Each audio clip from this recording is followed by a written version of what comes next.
Now it is time for our first live guest of the morning to join us, so you can learn about the preservation efforts going on in High Point and across North Carolina tomorrow. The High Point Historical Society is hosting its monthly program series at the High Point Museum. This event is free and open to the public. And their guest of honor is joining us live right now. Let's say good morning to Benjamin Briggs, President and CEO of Preservation North Carolina. Good morning, Benjamin. Thanks for being with us this morning. Good morning. It's great to be here with you all on a rainy day. Very rainy day indeed. Can you first talk about the mission of Preservation North Carolina? Absolutely. The mission of Preservation North Carolina across the entire state is to protect and promote the buildings, the landscapes, and the sites that are important to the diverse heritage of North Carolina. Why do you think, Benjamin, preserving places right now is more important than it ever was before? Well, you know, it's sometimes we forget, but North Carolina is one of the 13 original colonies in our country, so we have a great deal of history here. And we're also the 9th largest state in the country now, and we're seeing a tremendous amount of growth.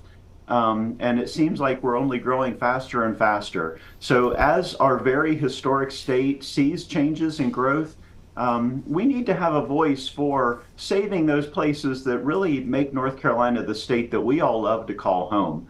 Now is the time that we really need to think about how we move forward smartly. Well, Benjamin, your work spans across the entire state, but what are your personal ties to High Point, where you're speaking tomorrow? What is some of the work that you've done there?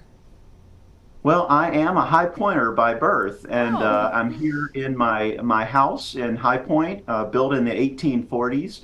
It's been in my family for about 6 generations, so I'm deeply rooted, old Quaker family here in Guilford County in High Point. And through the years, my professional life, I have taught at Randolph Community College in Asheboro. I have worked on historic preservation projects in High Point. I led Preservation Greensboro for 20 years. I'm one of those 4th graders that was at Old Salem when I was a kid and learned from that historic site. So I am born and bred North Carolina, true and true. And now for the past year, I've been the president and CEO of Preservation North Carolina to spread my attention around the entire state. Well, thank you for sharing a little bit about your background. So how does a place get to be considered historic at all? Well, generally speaking, it's a 50-year yardstick. So once a building reaches 50 years, which right now, believe it or not, is 1974. And I remember buildings being built that have been added. There's an office tower in downtown High Point that was just added to the National Register. I remember when that was being built. So for older folks like me, it kind of is a head spinner. But sometimes buildings can achieve historic significance through their associations, people who live there, builders, craftspeople, architects associated with that building. We're really looking for places that have an important history to tell. Benjamin, I'm also a High Pointer too. My house was built in 1912, so yours is considerably older than I am. But there are homes like this all over that area too. How do you go about saving these historic places? Well, there are different designations that we use as preservation tools. So many people have heard about the National Register for Historic Places. That's on a national level of recognition. Unfortunately, it provides very little protection. We also have local historic districts. In High Point, we have several. Greensboro, Winston-Salem, we have several districts that provide guidance on house colors and the additions that have been built, the architectural changes made to buildings.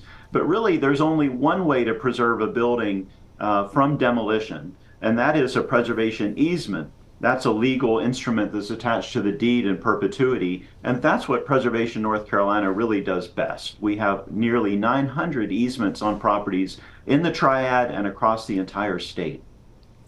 Benjamin, what a dream job it seems like for you to be able to do this for your state, and especially becoming to High Point. I'm curious what other challenges maybe your organization has been seeing recently.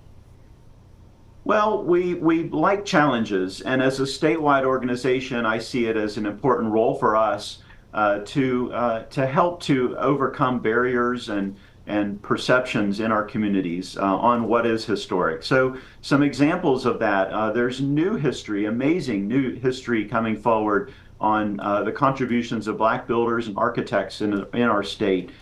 To that end, we've created an exhibit that's rotating around the state called We Built This. And the exhibit has shown in Winston-Salem and in Greensboro. It'll come back to the Triad. Keep an eye on our website for when it does that.